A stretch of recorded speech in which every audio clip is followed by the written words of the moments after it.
Pernah nggak sih kepikiran gimana caranya jadi tamu yang asik gitu, yang kedatangannya tuh selalu dinanti-nanti? Oke, di sini kita bakal kupas tuntas seni bertamu. Tujuannya simpel, biar setiap kunjungan kita itu ninggalin kesan yang positif. Ya kan? Kadang suka ada momen canggung gitu pas kita lagi main ke rumah orang. Itu wajar banget kok. Tapi, tenang aja, justru di sini kita mau coba ubah rasa canggung gitu jadi momen buat makin deket lagi sama orang-orang yang kita sayang. Nah, ternyata nih, kunci biar kunjungan kita sukses itu mulainya jauh sebelum kita melangkahkan kaki keluar rumah. Penasaran? Yuk kita lihat bareng-bareng apa aja sih persiapannya. Oke, yang pertama dan paling penting, waktu yang tepat. Ini mungkin kedengarannya sepele ya, cuma bikin janji dulu. Tapi ini fondasinya loh. Coba dibayangin, kita datang pas tuan rumah lagi capek-capeknya pengen istirahat, atau mungkin lagi khusyuk ibadah. Nah, dengan ngabarin dulu itu artinya kita menghargai banget waktu dan privasi mereka.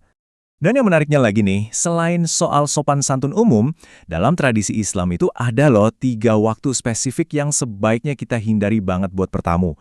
Angka 3 ini penting. Jadi, apa aja 3 waktu itu?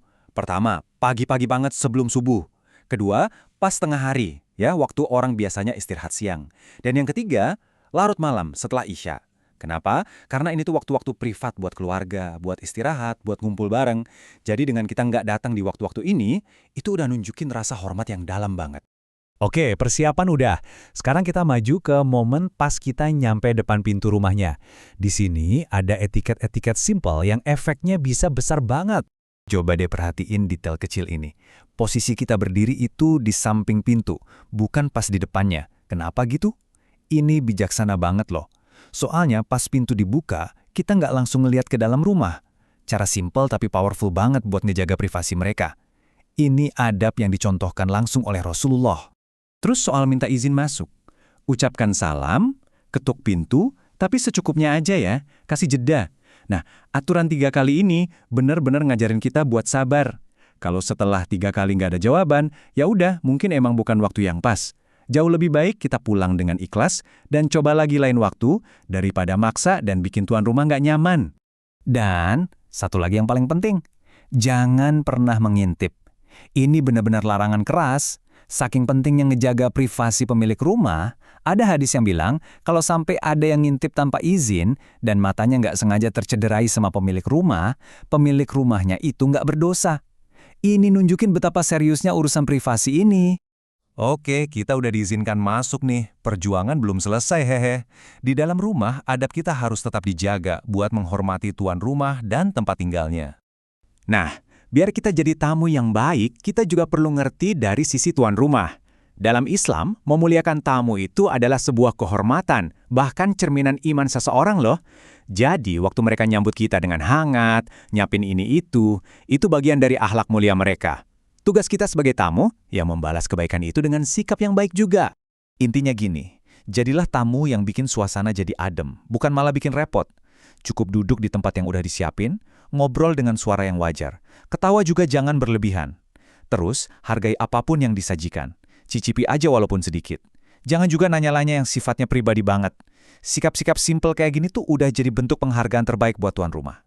Oke, cara datang udah, adab di dalam udah. Sekarang, cara pamit.